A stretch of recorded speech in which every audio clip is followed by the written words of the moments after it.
Hi, thanks for joining us at the Behavioural Software Club. I'm Andy Brown, and today we're going to look deeper into the human factors that cause project estimates to go wrong. Again, we're going to look at only one bias. This time we're looking at the planning fallacy. This bias has three aspects to it. Firstly, it causes us to underestimate our own plans, but not those of other people. Secondly, it causes us to focus upon plan-based scenarios, rather than using relevant experience we may have. Thirdly, when we do have experience, we tend to diminish its relevance through attributions. Now, when I was a student, I fell for the planning fallacy when I was writing up my PhD thesis. I had lots of research, 11 papers published, and a few conferences under my belt, so I had plenty of material. Now, a thesis at Imperial College is about 80,000 words, and in any case, it couldn't be longer than 100,000. Even writing only 1,000 words per day, it shouldn't take more than 3 months. Or so I estimated.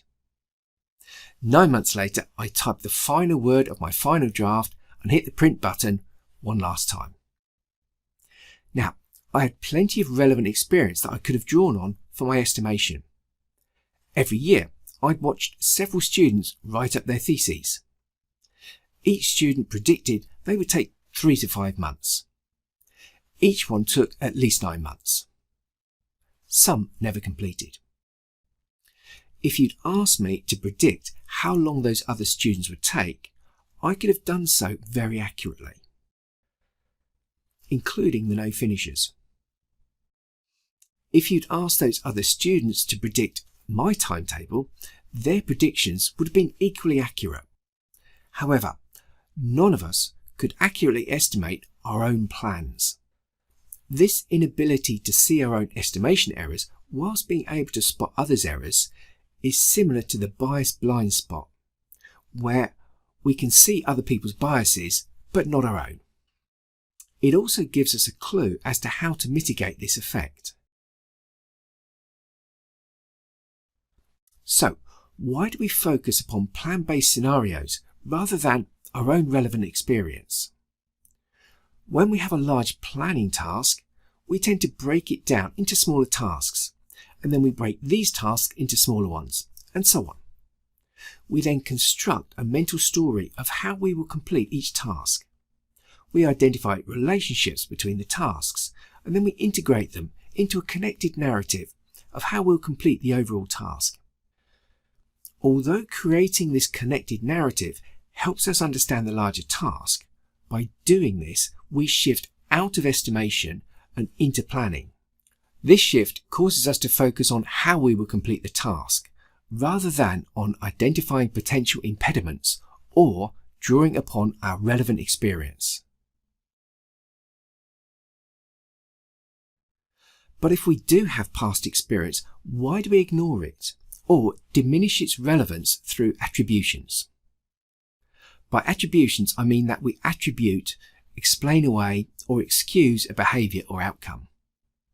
We diminish the value of that past experience if this experience was not perfect and would imply that we cannot finish the task we're estimating by the desired time. If you're interested, you can see this effect in yourself with a very simple exercise. Think back to a recent task you didn't complete on time, then attribute reasons why you were unable to complete it. Ready? Stop the video if you need to. If you thought of a task and those attributions, then typically your attributions would be characterized as external. It was a reason outside your control. Transitory. It was a one-off reason. Or specific. It only applied in those circumstances. You rationalize that you couldn't complete the task on time for one-off reasons outside your control, and hence couldn't be blamed for it. However, because we've rationalized in this way, we tend to diminish the value of this experience when it comes to estimating a new task or project. In contrast, think back to a recent task that a colleague didn't complete on time. Then attribute reasons why the idle hound was unable to complete it. Things are very different now. You'll find you attribute very different types of reasons, ones that are internal, entirely within their control, stable, they always do this kind of stuff, widely applicable, it'll happen next time. Hence, we don't diminish the value of this experience when we're using it to estimate how long a colleague will take to complete the task or project. Why in software development are we so vulnerable to the planning fallacy? Well, most of the individuals involved in estimating a project plan will subsequently go on to deliver that same project, assuming the proposal is accepted. Few, if any, are involved in an estimation but uninvolved in the subsequent project. Hence, there is rarely anyone on the estimation team who can look at it with a cold, dispassionate eye and incorporate those relevant experiences into the estimate.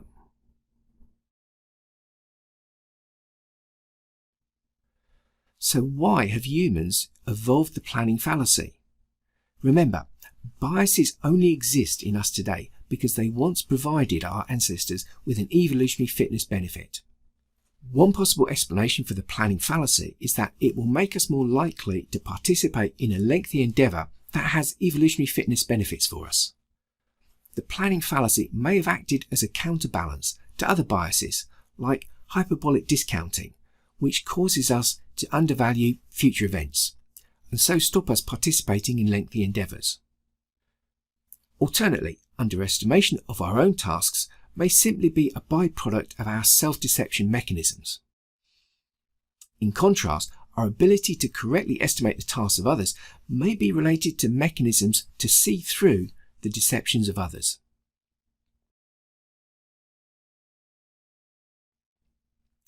The biggest clue to mitigation is the observation that we underestimate our own tasks, but not those of others.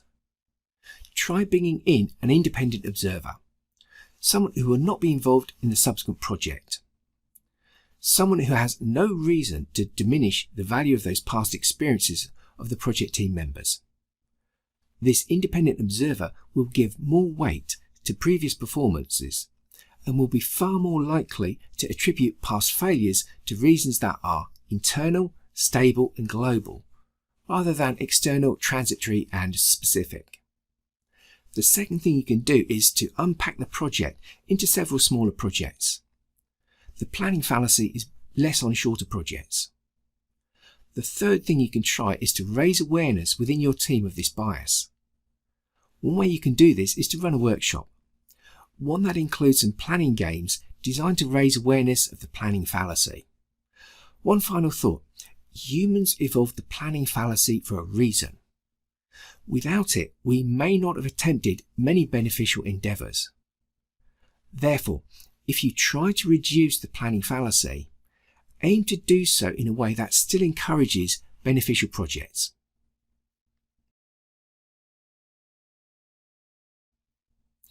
If you've enjoyed this session, please give us a thumbs up on the link below.